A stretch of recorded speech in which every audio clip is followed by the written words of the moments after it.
This news is funded by viewers like you. Please support our work at democracynow.org/give. This is Democracy Now!, democracynow.org, the War and Peace Report. I'm Amy Goodman. Today, a special broadcast. But we must speak on Palestine and the mandates of conscience. That was the name of a November 1st event here in New York, where leading writers and academics came together to speak out against Israel's bombardment of Gaza. The event was held at the Union Theological Seminary in Manhattan, but it almost didn't happen. 4 other venues refused to host the gathering. Over the next hour, we'll hear the words of the acclaimed writer Ta-Nehisi Coates, who won the National Book Award for his book Between the World and Me. He was in conversation with the Palestinian American historian Rashid Khalidi, the Edward Said Professor of Modern Arab Studies at Columbia University. His books include The 100 Years' War on Palestine. Their discussion was moderated by Michelle Alexander, the renowned civil rights attorney and author. We begin with Yasmin El-Rifae, author, writer, and producer of the Palestine Festival of Literature. Since 2008, PalFest has been bringing writers and artists from around the world to Palestine for a week-long festival, staging free public events in multiple cities across Palestine. Some of you have been our guests, participants, and advisors. As we come together in this beautiful sanctuary tonight, churches, mosques, hospitals, and refugee camps in Gaza are being bombed by Israel.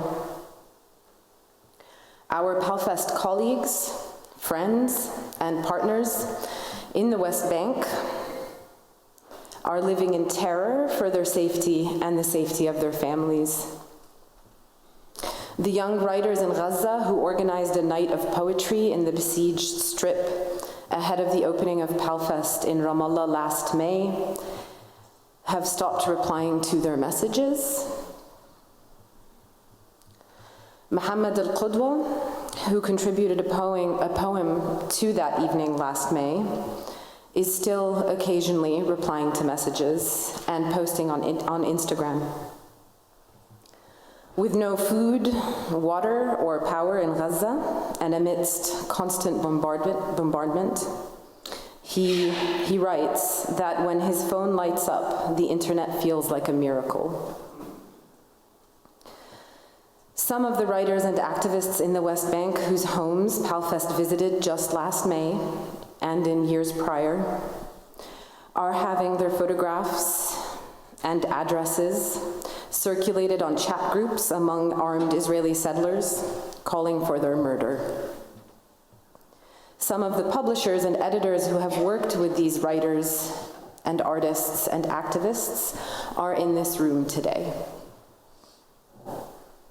In response to this disaster, we are holding this event as an urgent intervention by writers, scholars, and poets who have worked at the unavoidable intersection of art and politics, who have thought deeply about land, segregation, colonization, history, and liberation. We thank the Union Theological Seminary for taking us in at a time when events in this city are being canceled and censored. This is the 5th space we approached to host us this evening. The difficulty is not because of availability. That was Yasmin El-Rifae of the Palestine Festival of Literature, speaking at an event at the Union Theological Seminary here in New York. It was titled, "But We Must Speak on Palestine and the Mandates of Conscience." This is civil rights attorney Michelle Alexander, renowned author of the book, The New Jim Crow, Mass Incarceration in the Age of Colorblindness. About 5 years ago, Alexander wrote a widely read op-ed piece for the New York Times headlined, "Time to Break the Silence on Palestine." The fact that so many people are here tonight, so many, from all different religions, races, genders, is itself a testament of hope. I know that so many of us are carrying a great deal of grief, fear, anger, internal conflict and despair into this room. I hope that we can breathe together now that we have arrived. Exhale, open our hearts to one another, and listen deeply to each other. We are here, we are many, we are not alone. On behalf of Serene Jones, the president of Union Theological Seminary, I want to welcome you to James Chapel. Serene could not join us tonight because she has a commitment in Washington, D.C., but she wishes she could be here, and she extends a very warm welcome to all of you. It's no secret that many people are closing their doors to these kinds of vital conversations right now, fearful of what others might say, think, or do in response. And so I am enormously grateful that Serene said yes when I asked her if the Palestine Literary Festival could come to Union and use this sacred space. She said yes, knowing that her decision might invite criticism or rebuke, but she also knew that James Chapel has been the site of many, many difficult, courageous conversations, dialogues that are essential to our collective liberation and the creation of beloved community. In fact, it was in this very space that Reverend Dr. Martin Luther King Jr. was originally scheduled to deliver his 1967 speech condemning the Vietnam War. The event was ultimately relocated to Riverside Church across the street due to the overwhelming number of people who wanted to hear what he had to say and our space limitations here. At Riverside, Dr. King stepped to the podium and said, quote, "I come to this magnificent house of worship tonight because my conscience leaves me no other choice. A time comes when silence is betrayal, and that time has come for us in relation to Vietnam." Dr. King acknowledged how difficult it can be for people to speak out against their own government, especially in times of war, and that the temptations of conformity may lead us toward a paralyzed apathy. He did not deny that the issues present in Vietnam were complex, with long histories, and he recognized that there were ambiguities and that North Vietnam and the National Liberation Front were not paragons of virtue. But he said that he was morally obligated to speak for the suffering and helpless and outcast children of Vietnam. He said, quote, "This I believe to be the privilege and the burden of all of us who deem ourselves bound by allegiances and loyalties which are broader and deeper than nationalism and which go beyond our nation's self-defined goals and positions. We are called to speak for the weak, for the voiceless, for the victims of our nation, and for those it calls enemy. For no document from human hands can make these humans any less our brothers," end quote. He condemned the Vietnam War in unsparing terms. He decried the moral bankruptcy of a nation that does not hesitate to invest in bombs and warfare around the world, but can never seem to find the dollars to eradicate poverty at home. He called for a radical revolution of values. He said, quote, "We must rapidly begin the shift from a thing-oriented society to a person-oriented society. When machines and computers, profit motives, and property rights are considered more important than people, the giant triplets of racism, extreme materialism, and militarism are incapable of being conquered," end quote. Dr. King was condemned by virtually every major media outlet in America for taking this stand, and even within the civil rights community, many imagined that he was a traitor to the cause. And yet we now know, deep within us, we know that he was right. He is right. He is right today as he was back then about the corrupting forces of capitalism, militarism, and racism, and how they lead inexorably toward war. And he was right that our conscience must leave us no other choice.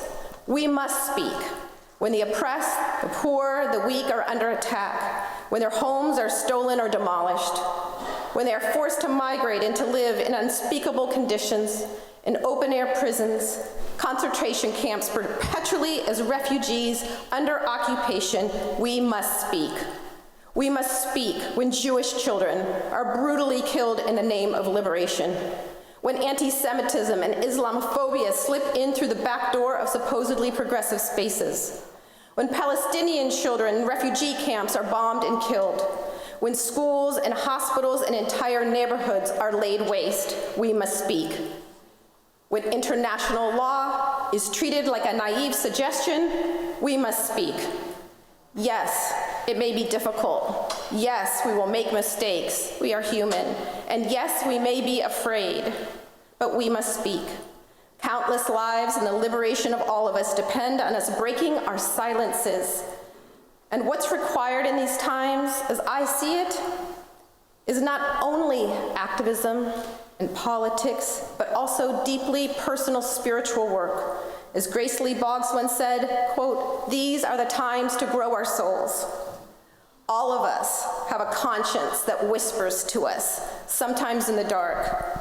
The mandates of conscience that arise within each of us arise not out of loyalty to abstract principles or doctrines, but from a place of deep knowing, a deep knowing that we owe something to each other as human beings, that we belong to each other, and that our freedom and liberation depends on one another. If I do not stand and speak up when the bombs are raining down on you, then who will speak up for me, for my loved ones when the tables are turned? As James Baldwin wrote to Angela Davis more than 50 years ago when she sat in a prison cell, "For if they take you in the morning, they will be coming for us that night."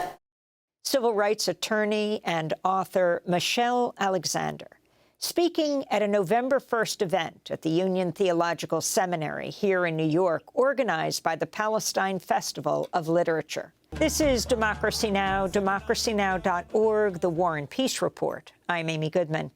In this special broadcast, we're airing excerpts of a recent event organized by the Palestine Festival of Literature at the Union Theological Seminary here in New York.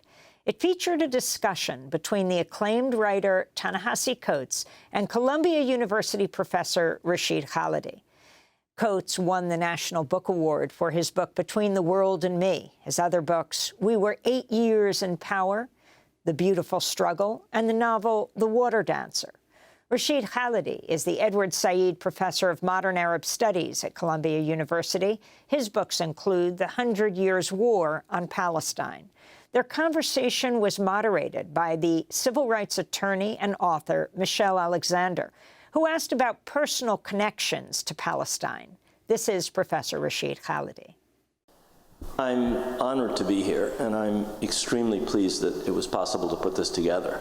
This is the second Palestine Festival of Literature event that has been canceled and canceled again, and the heroic organizers managed to pull it together. They did the same thing in London, where I was supposed to speak last Friday, and it was canceled and canceled again. In London, they sent the anti-terrorism police to the Royal Geographic Society and told them they could not hold the event, but they held it anyway.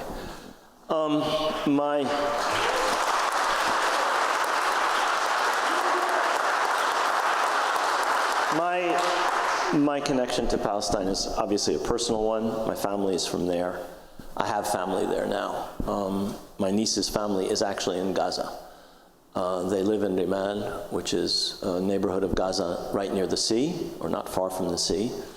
They fled from their home under bombardment to the southern part of Gaza.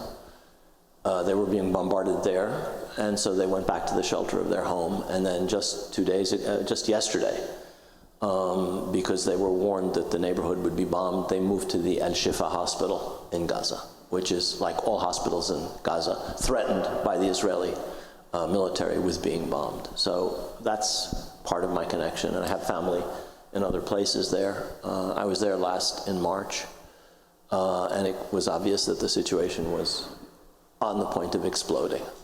One has to be there to see exactly how awful occupation and dispossession and decades of living as people have had to live, whether in refugee camps or in other parts of occupied Palestine, whether they're Palestinian citizens living as fifth-class citizens in Israel, whether they're in the Gaza Strip, whether they're in the West Bank, whether they're in Jerusalem. I should say that my wish is that every single one of you has a chance to go there. People who have been there have found it a transformative experience. You actually cannot believe what settler colonialism is like. You cannot believe that in the 21st century, this is being done to an entire people unless you see it. You can read about it, you can understand it theoretically, but you have to see it. And I urge those of you who have the opportunity to please try and go there. Yeah, I want to pick up on where Rashid left off. I went with PalFest. Yasmin and Omar and all the organizers of PalFest hosted me. And I was there for 5 days in occupied territories in Jerusalem, and then I stayed another 5 days after that. And I had this degree of anxiety about going because I knew I was going to see something, something I couldn't quite name. And I knew because of my upbringing, because of my mother, because of my father, because of my wife, because of my son, because of my community, that after I saw the thing, I would have to come back and talk about it. That there was no option in which I did not talk about it. And I thought I was going to another country. But in fact, what amazed me was I actually felt that I was in the same country, but I was in a different time. I was in the time of my parents and my grandparents. I can think back to all of the articles I've read, all the things I've seen said about how complicated and how complex the situation is and the occupation is. I say it's complex, it's complicated. And it's made to sound as though you need a degree in Middle Eastern studies or some such, a PhD, to really understand what's happening. But I understood the first day. We went to East Jerusalem to try to visit in the way that Muslims visit Al-Aqsa Mosque. And I can remember being there, and there were 4 IDF guards, biggest guns I'd ever seen in my life. And they checked IDs, and they gave us our IDs back. And then they did nothing. They just made us wait. And we waited, and we waited, and we waited. There was no list, there was no protocol, there was no anything. They were just making us wait because they could. And somewhere in the back of my mind, I was like, I know what this is. I know exactly what this is. The second day we went to Hebron, and I can remember walking down streets with a Palestinian guide, and we would get to certain streets, and he would say, I can't walk down this street with you. You can walk, I cannot, because I'm Palestinian. And I thought, I know what that is. As we drove through the occupied territories, and I would look out, and I would see roads that Palestinians could use, and roads that only Israeli Jews could use. I said, I know what this is. As I saw different colored license plates for different classes of people, I said, I know what this is. As I saw communities that I can only describe as segregated, I said, this is Chicago, it's Baltimore, it's Philadelphia. And I don't mean to center the whole world on America. We have a tendency to do that, but my lens is my lens. This is all I have. And what I felt was a tremendous weight. I felt the obvious thing that I think all of us feel, that our tax dollars are effectively subsidizing apartheid, or subsidizing a segregationist order, a Jim Crow regime. But I also felt that as an African American who was reared on the fight against Jim Crow, against white supremacy, against apartheid, I felt tremendous shame. How could I not know? How could I not know that the only democracy in the Middle East as it builds itself is segregated? How did I not know that? And what I came to, Michelle, was that Israel is a democracy, the only democracy in the Middle East, in the exact same way that America is the oldest democracy in the world.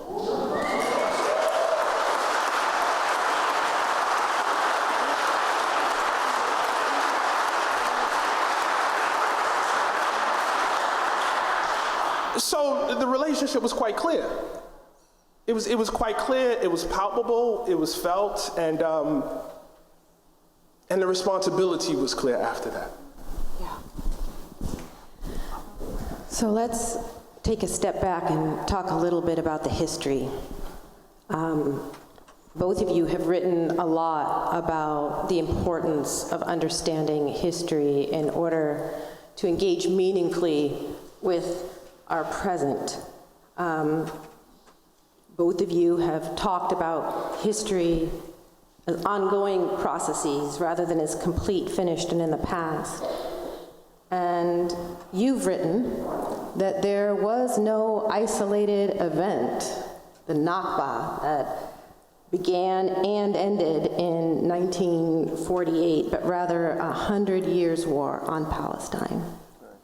And so I'm wondering if you could share with us what you think people need to know, need to understand about the history of Palestine in order to act in meaningful and courageous ways now. And also, what do they need to know about the history of Palestinian resistance, since it is so often portrayed in the media in such an ahistorical fashion, as though Palestinian resistance is driven by hate rather than by a natural, unquenchable yearning to be free. And so share with us what we need to know in your view. Thanks, Michelle. What we need to know, all of us, is more about the history. What we need to know is, I think, summed up in the title of the book that you just mentioned. This is part of a 100 years war on Palestine. It's not a war in Palestine. It's a war to implant a settler colonial presence at the expense of an indigenous people, which is being pushed out slowly but surely. And when we say the Nakba, the disaster, we start by talking about what happened in 1948. But that's part of a much longer process. Can you explain what happened in 1948? I will. In 1948, 750,000 Palestinians were driven from their homes, starting months before the State of Israel was created, including 70,000 people in Jaffa, 70,000 people in Haifa, two of the largest Arab cities in Palestine, 30,000 people in Jerusalem, all of this before Israel was even created. And then, once Israel was created, once the war between Israel and the Arab states started, hundreds of thousands of more were driven out. That was not a result of war. That was part of a settler colonial process which dictates that you must eliminate, reduce, push out the indigenous population in order to replace it with settlers. That is what Israel is. Israel is a national fact, but it is also a settler colonial fact. It is a fact very similar to the facts that were created in Ireland by settlers sent over by England to push the indigenous population to the west of Ireland. Settlers brought to this country to push the indigenous population west and out of the land that white colonists wanted to settle. It's different, but it's different in its specifics, but it's exactly the same process. And the war is not one between equals. It is a war between an indigenous population and an externally supported, powerful movement rooted always in Western Europe and the United States. This is the metropole for that project. This is where that project gets its money, its guns, its vetoes in the Security Council. Without that, we wouldn't be where we are. Without the Balfour Declaration, without the British and the French, without the United States. And I think it's really, really important to understand all of these facts, that this has been a process which is driven by a demographic imperative to create a Jewish majority in a country which until 1948 had an overwhelming Arab majority, to create a Jewish state, which was the objective of Zionism. In an overwhelmingly Arab land, you had to reduce the Arab population. And in order to do that, you had ultimately to use force. That's what the Nakba starts with, force. Hundreds of thousands more are pushed out after the 1967 war. And in the interim, there's constant pressure on Palestinians to leave. Permits are revoked, residencies are revoked. You're not allowed to enter. You're not allowed to retain this citizenship or to live here. All of it designed to squeeze the population either out of the country or into smaller and smaller spaces. You can call them Area A, Area B, Area C. You can call them Bantustans. You can call them Native American reservations. It's the same thing. It's the same process. It's the same logic. It's the same racism.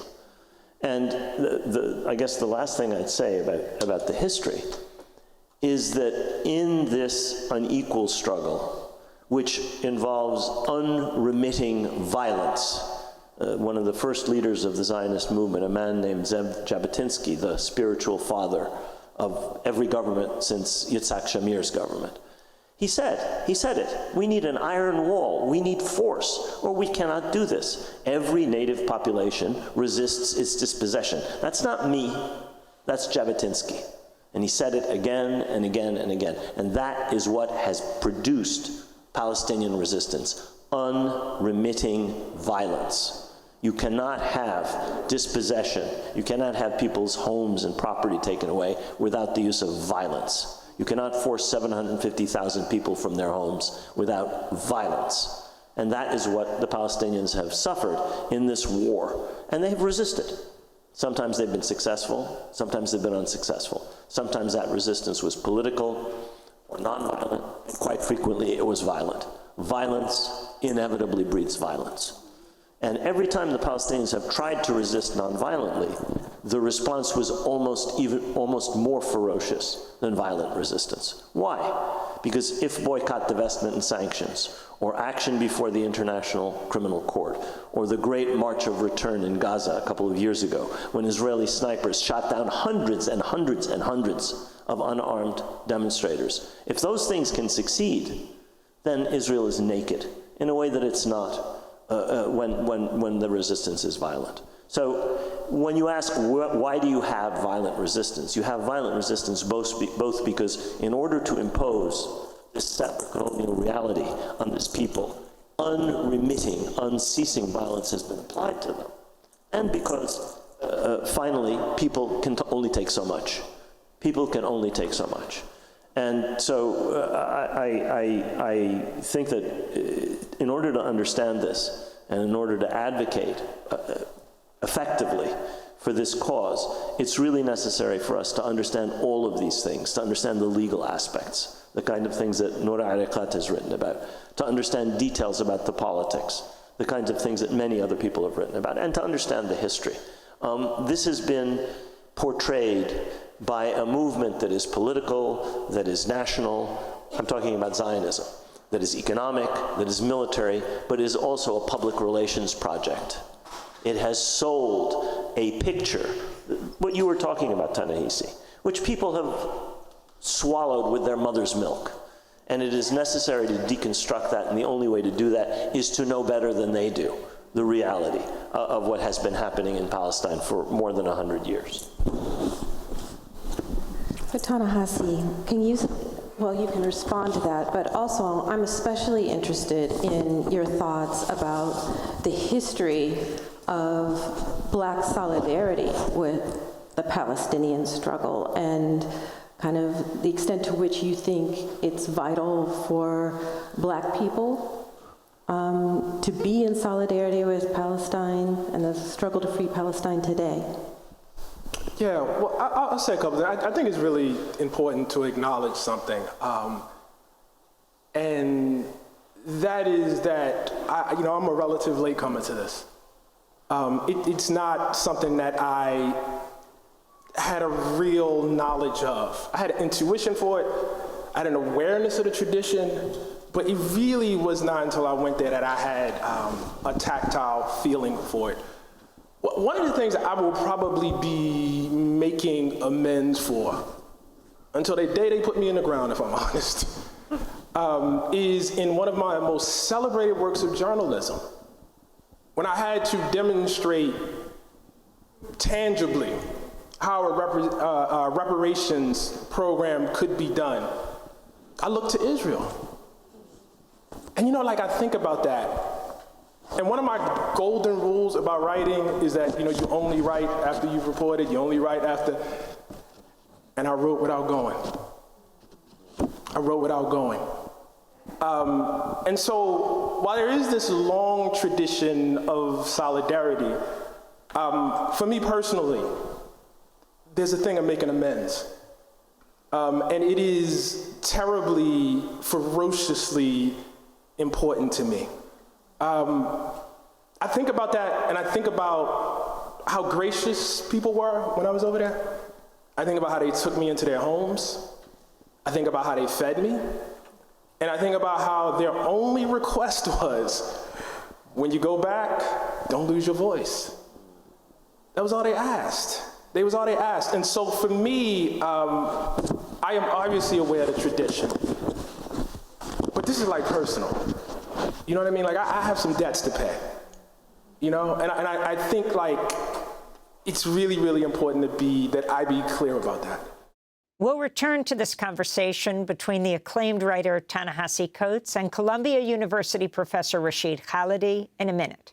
They were speaking at a November 1st event organized by the Palestine Festival of Literature at Union Theological Seminary here in New York. The discussion moderated by the civil rights attorney and author Michelle Alexander. This is Democracy Now!, democracynow.org, The War and Peace Report. I'm Amy Goodman. As we continue to look at Israel's bombardment of Gaza, we return to a recent conversation between the acclaimed writer Ta-Nehisi Coates and Columbia University professor Rashid Khalidi. They spoke at a November 1st event organized by the Palestine Festival of Literature at Union Theological Seminary here in New York. The discussion moderated by the civil rights attorney and author Michelle Alexander. Well, I feel like I came late to my awareness as well. I had heard things, including one time from a friend, a good friend who is not prone to hyperbole, who went to Palestine, returned, and said, I was active in the anti-apartheid movement in South Africa and had been to South Africa many times. He says, but what I saw in Israel and Palestine was worse than what I had seen there. And I remember filing that fact away somewhere, what he said. But imagine that the work that I was doing at home was what was most deserving of my attention.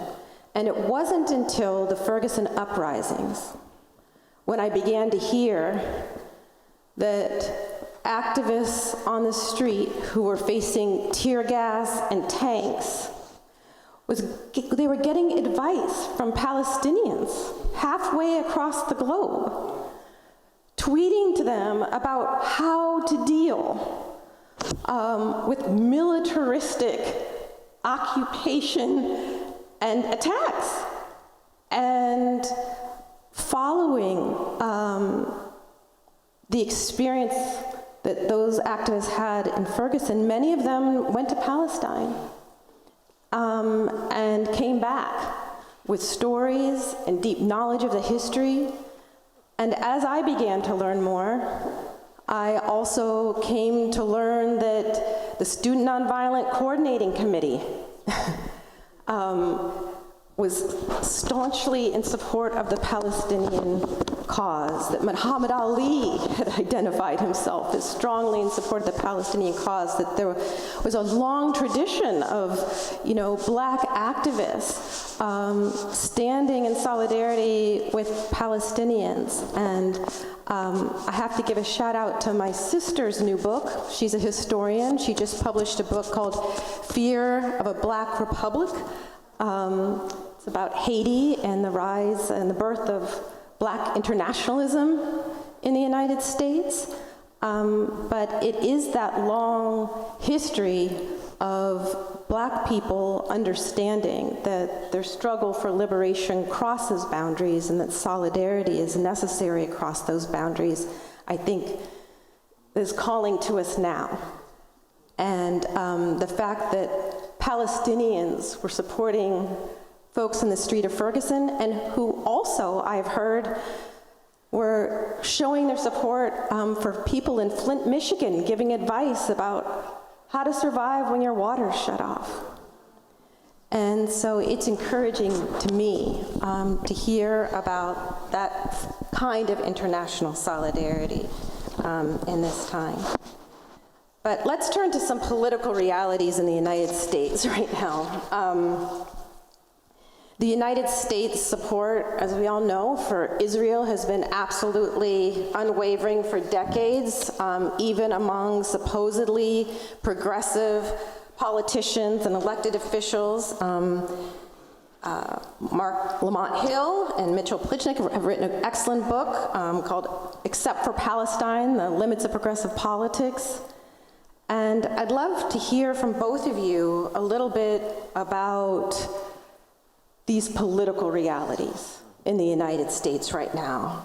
We are witnessing in real time exactly how unshakable the support is for Israel as the Biden administration refuses to draw any lines in the sand or place any limitations at all on the billions of dollars of aid that we send to Israel every year, even as it commits horrific war crimes broadcast around the globe.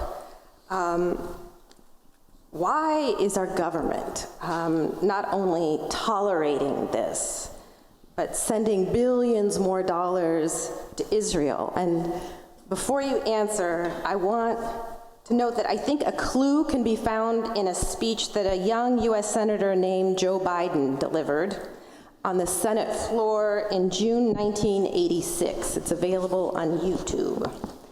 He said defiantly, quote, "If we look at the Middle East, I think it's about time we stop apologizing for our support for Israel. There is no apology to be made, none. It is the best $3 billion investment we make. Were there not in Israel, the United States of America would have to invent in Israel to protect our interests in the region. The United States would have to go out and invent in Israel," end quote. So what was Biden saying exactly? What do we need to understand about US support for Israel?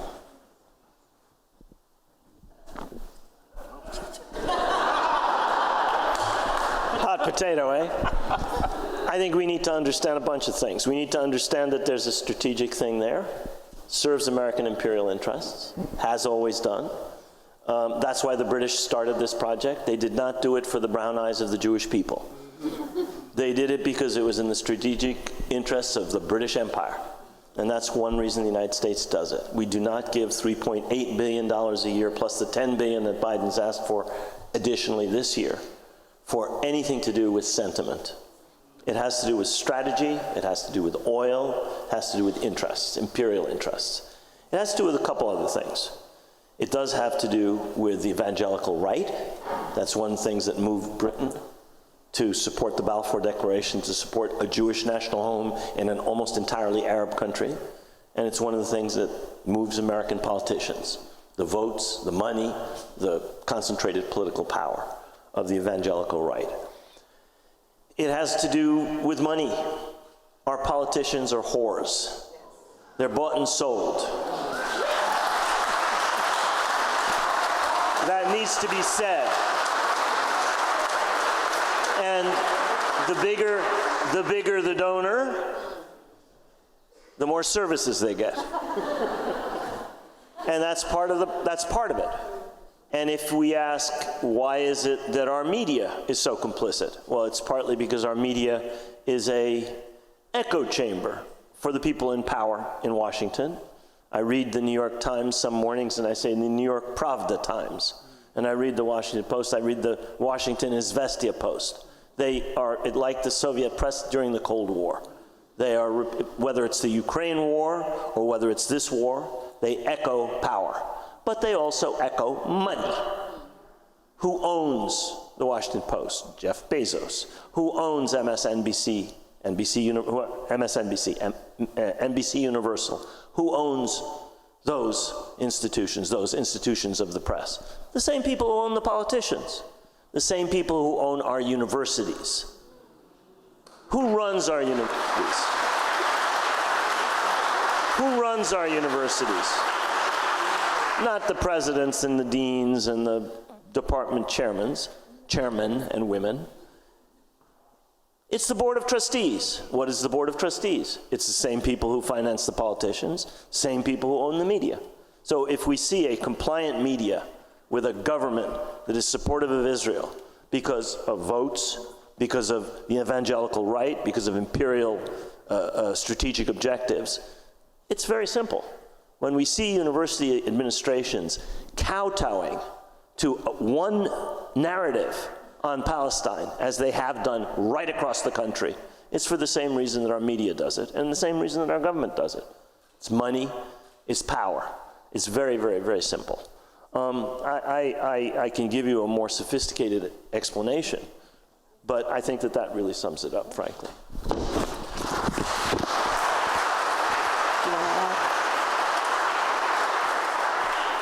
I don't have a better answer than that. Yeah, you know, it's interesting because I reflect on the fact that... Can I say something?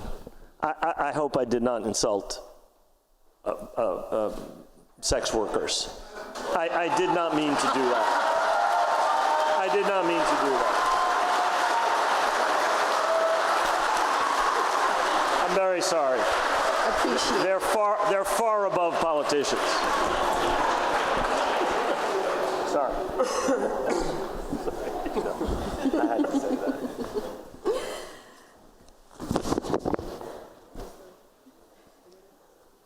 Well, I think we should probably spend a minute talking about censorship. Fear and censorship. I know that both of you have significant experience with censorship, having your work censored. I do too. And we have seen in recent years the censorship of books labeled critical race theory. It's turned out to be a very broad category. Books about LGBTQ people and issues. Kind of the scope of censorship keeps broadening.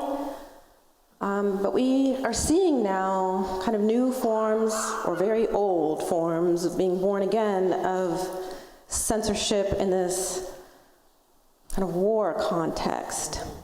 And I do worry about the possibility of us entering into another McCarthyite era, the challenges of finding a site just for this conversation, I think speak to the real risk of that. And I wonder if both of you, and I'll start with you, say a little bit about where you think we are right now in terms of censorship. And as was mentioned earlier, people have real fears that are grounded, in reality. The possibility of losing jobs, of retaliation, and even being attacked violently or killed as a result of expressing their views. Where are we now in terms of censorship? What do you fear? And how do you think people ought to respond in this moment in time? You know, oddly enough, I think we're in a great place.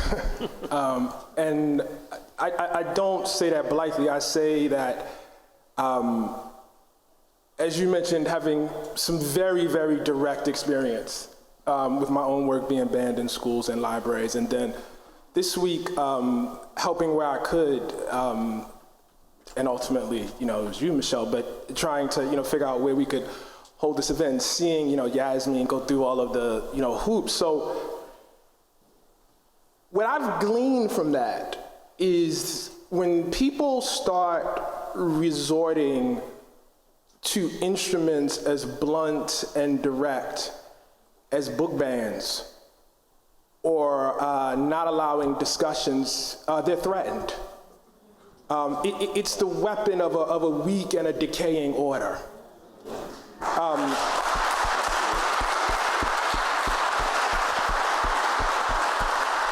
just tell you a little story. I never forget, I came back, right? I come back from Palestine, it's like, late May, and I'm going crazy. Like, I'm going to sleep, and I'm, dreaming about Palestine, and I'm, waking up, and I got that glassy-eyed look in my face, and my wife is worried about me, and everybody's worried about me. And I emailed a friend, and I said, do you have a contact with Rashid Khalidi at all?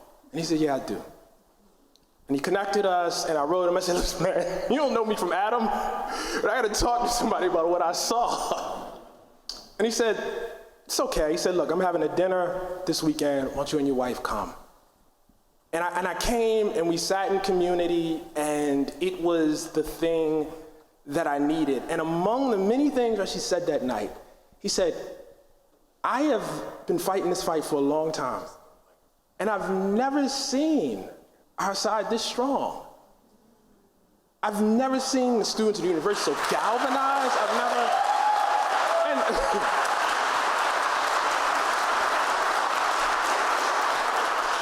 you can confuse the ferociousness of the pushback with strength.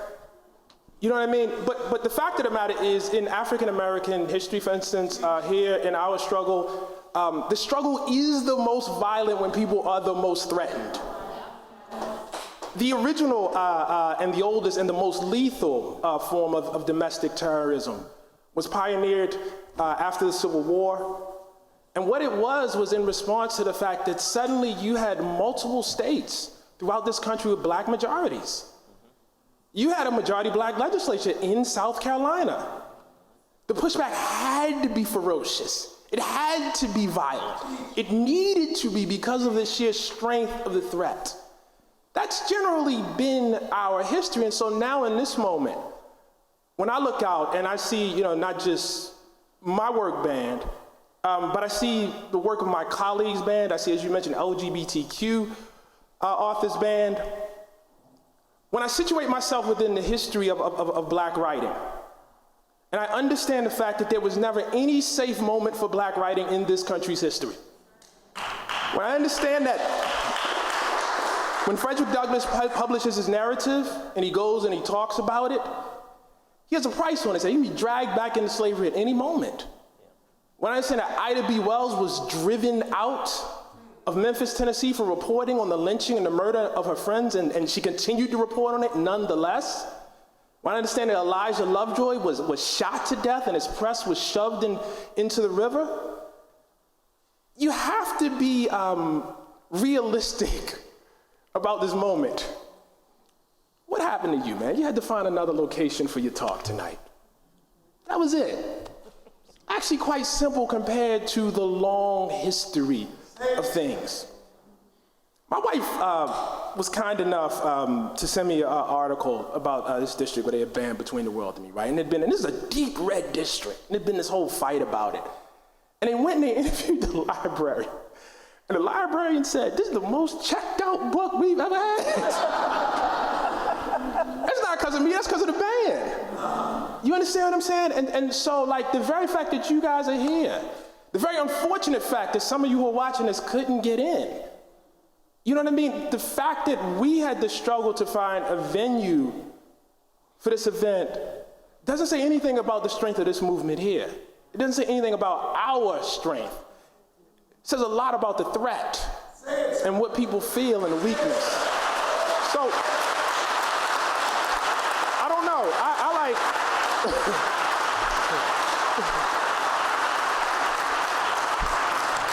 Anybody that knows me knows that I am not one known for my optimism.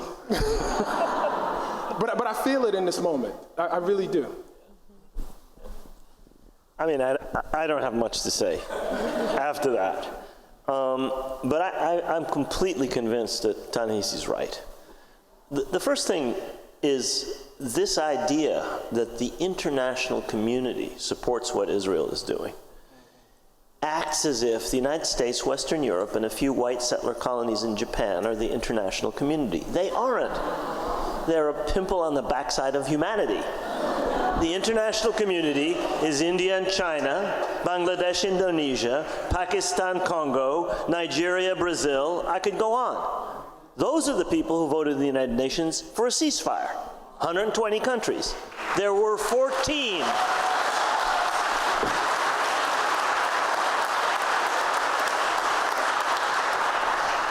There were 14 that voted against. 6 island nations, the United States, Israel, and a bunch of hangers-on.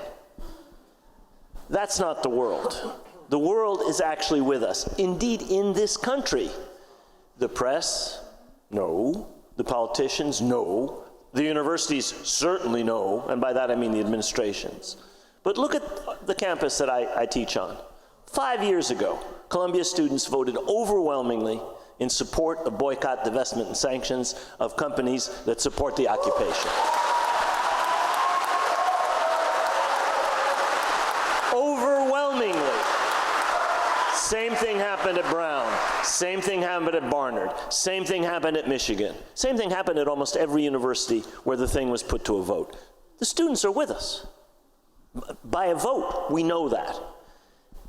I was on the television the other day for my sins. It's a terrible thing to go on television. I promise you, don't do it if you don't have to. And I mentioned that young people are with us.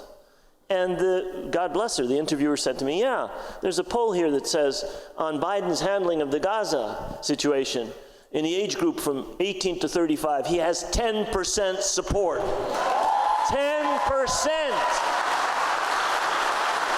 I could give you more polls. They are terrified of us.